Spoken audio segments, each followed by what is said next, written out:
साथियों नमस्कार, मैं भोले शंकर जोशी फिजियोथेरेपिस्ट। मैं आज आपको एक और वीडियो शेयर कर रहा हूँ। उसको पूरा देखें, अंत तक देखें, तभी आप इसकी जानकारी मिल पाएगी।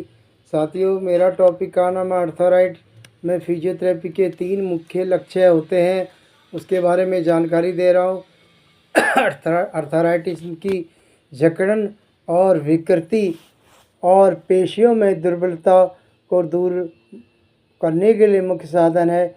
इसके अलावा कई प्रकार के सहायक उपकरण जोड़ में होने वाली विकृति को रोकथाम और विकृति को ठीक करने में प्रयोग में लाए जाते हैं। उपकरणों में जोड़ों पर पड़ रहे बल को असामान्य वितरण को दुरुस्त करने और प्रदाह वाले जोड़ को विश्राम देने के लिए किया जाता है। इसके दर्द को कम होता है और रोगों की कार्यात्मक क्षमता में वृद्धि होती है। अर्थराइटिस में पहला कार्य है रोगों की तत्कालिक लाक्षणिक आराम देना। दूसरा, रोगी को शारीरिक स्थिति में उसके परिवेश के मुताबिक बनाना, और यदि यह संभव नहीं हो सके तो तब हम तीसरा परिवेश में परिवर्तन कर रोगी की यथासंभव आत्मनिर्भर बनाना।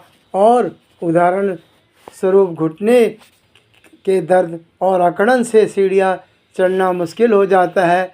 फिजियोथेरेपी विशेषज्ञ यहाँ विभिन्न विद्युत चिकित्सीय साधनों से दर्द को कम करता और व्यायाम आदि घुटने की गति को मौजूद को दायरा को बढ़ाने का प्रयास करता है। साथ ही वह रोगी के घुटने पर बिना अधिक वजन डाले सीढ़ियों की कला विज्ञान भी सिखाता है। मगर जब घुटने में पूरी तरह विकृत हो जाए तो तब सीढ़ियाँ के स्थान पर एप बनवा देना चाहिए उचित होगा। रोमेटॉइड अर्थराइटिस के हाथ में जोड़ बुरी तरह प्रभावित हो जाते हैं।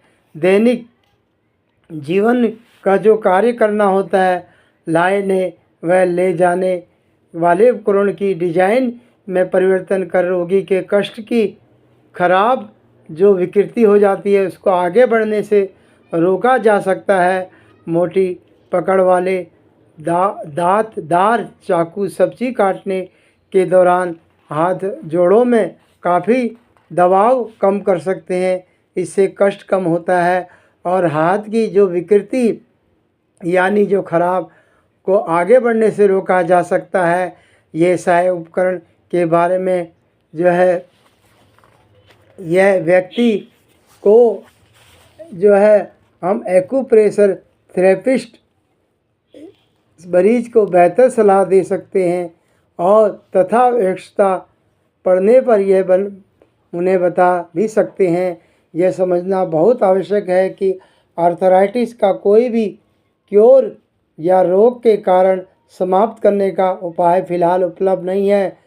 इसलिए इस रोग को सभी तकनीकों को जड़ के मूल ख़त्म करना संभव नहीं। हाँ, समस्याएं जो उसकी है वह तीव्रता और आवृत्ति को घटाकर रोगी के कष्ट को कम करना संभव है। दवाएं और अपने आप किसी अर्थराइटिस चिकित्सा से मिलकर एक छोटा हिस्सा होती है। अर्थराइटिस के संपूर्ण चिकित्सा में व्यायाम, भौतिक संसाधन, अर्थराइटिस सहायक उपकरण, खान पान जैसे कि जीवन शैली में परिवर्तन, मानसिक अवस्था में बदलाव, परिवेश में बदलाव आदि का एक महत्वपूर्ण स्थान होता है।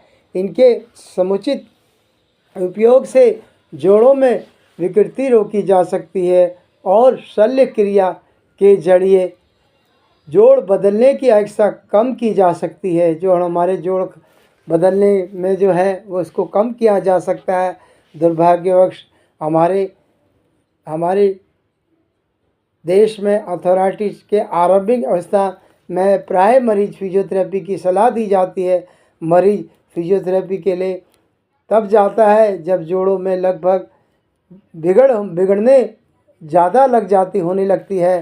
तब वह अर्थराइटिस से प्रभावित प्रत्येक मरीज की बीमारी प्रारंभिक अवस्था में ही फिजियोथेरेपी से मिलना चाहिए और फिजियोथेरेपिस्ट विशेषज्ञ मरीज की जो है जांच करता है, उसके जोड़ों का उपस्थित मौजूद की गति की सीमा, पेशियों की शक्ति और अर्थराइटिस को प्रभावित करने वाले जीवन शैली के कारकों का आकलन करता है और देखता है, जिसके आधार पर रोगी के लिए वह क्रमबद्ध यानी नियम अनुसार जो क्रमबद्ध व्यायाम श्रृंखला बनाई जाती है और वह उसी हिसाब से मरीज को उन व्यायामों की अपनी दिनचर्या में शामिल करने के लिए कहते हैं।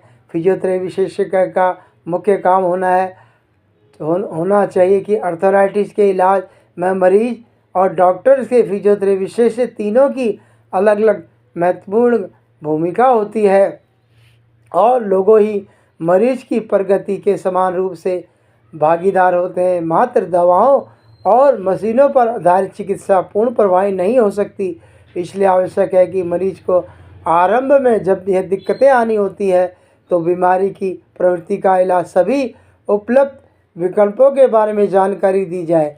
तो साथियों, यह वीडियो मैंने आपको शेयर करी। साथियों, यह वीडियो आपको कैसी लगी आप इसको कमेंट करें और लाइक करें।